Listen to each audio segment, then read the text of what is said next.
Hi, my name is Peter Sidwell and I am thrilled to share with you 3 amazing brand new recipes that I've created using American produce. So first of all, we've got a beautiful gooey baked cheese that's topped with a fruity compote of American grapes, dried cherries and cranberries, all cooked up in some delicious vinegar and sugar so that it's sweet, sticky and delicious. That's going to be served with a focaccia bread that's been studded with American pistachios and fresh rosemary. Then, for main course, a Salmon Wellington.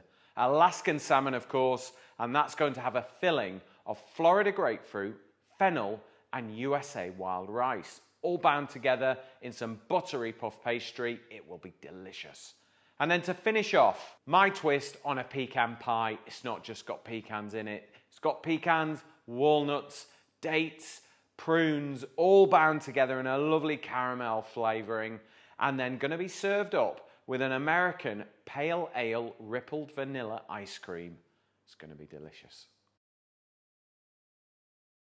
Hi, I'm Peter Sidwell and I have got the most delicious recipe for you using American produce. It's a baked soft cheese topped with USA dried cherries, cranberries and grapes. We're going to serve that up with a beautiful focaccia bread studded with American pistachios and rosemary.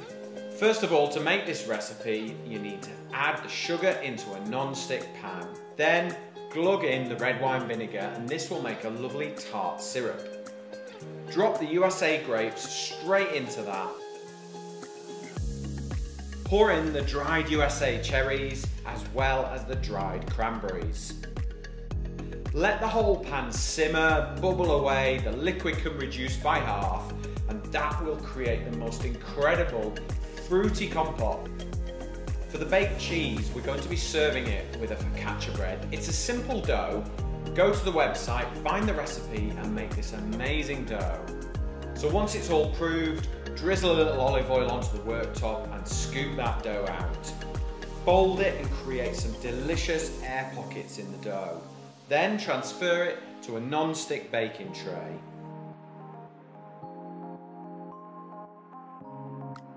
Then scatter with the American pistachio nuts, some fresh rosemary from the garden, and using your fingertips, press into the top of the bread and a sprinkle of sea salt. Let the bread prove for 20 to 30 minutes before baking. Transfer some of the fruit onto the top of the cheese and pop it into the oven for 15 minutes until it's nice and soft and gooey. Serve the baked cheese with the warm focaccia bread and it will be the most amazing way to start a meal. It's a fabulous starter or it could just be a lovely lunch. But the incredible ingredients from the USA really do come together beautifully on this. I'm going to serve up this beautiful starter with a Riesling from Washington State. A lovely wine, works great with soft cheese and beautiful with the fruits.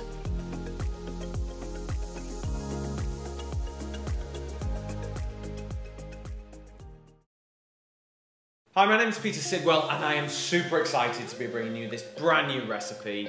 I'm using lots of amazing products from the USA. We're going to make a lovely Salmon Wellington using Alaskan salmon. We're going to be filling that with Florida grapefruit, fennel and USA wild rice. It's going to be delicious. First thing you want to do is cook the USA wild rice using twice as much water as rice until tender. Using a sharp knife, trim the Alaskan salmon. Score the top of the salmon to allow all the flavour into the middle. Drizzle with olive oil. Season with a little bit of pepper and salt. Zest the Florida grapefruit onto the top of the Alaskan salmon. Place the salmon onto a piece of rolled out puff pastry that has a couple of inches either side of all the fish. Thinly slice the fennel and chop it into really small pieces.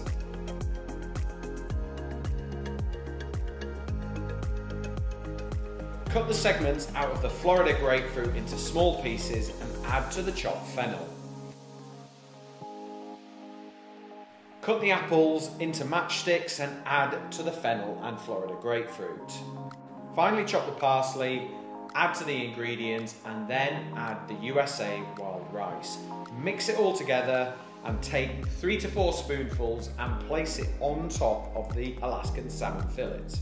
Brush the pastry with beaten egg and add the second layer of pastry on top of the fish to encase all those amazing flavours. Using a pastry wheel, trim all the excess pastry to create a nice, neat Wellington.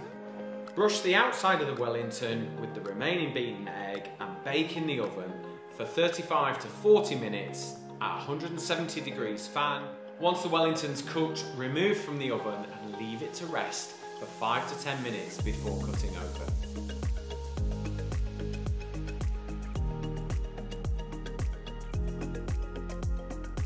I'm going to serve this salmon Wellington with a Pinot Noir from Oregon. It's delicious, it's crisp, and it is perfect with Alaskan salmon.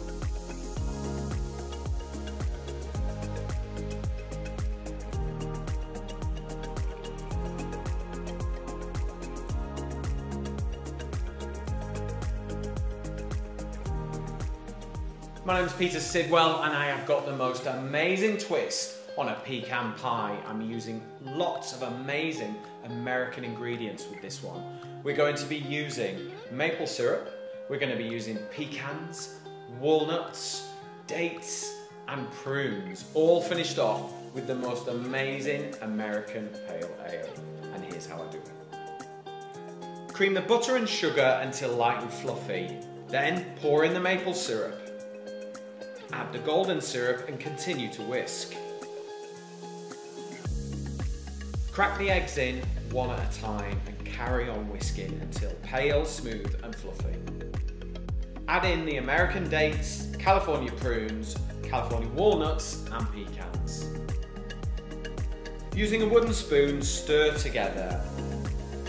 Pour the mixture into a lined pastry case and trim the excess pastry. Bake in a preheated oven 170 degrees Celsius for 30 to 40 minutes until golden. While the pie's cooking, it's time to make the ice cream.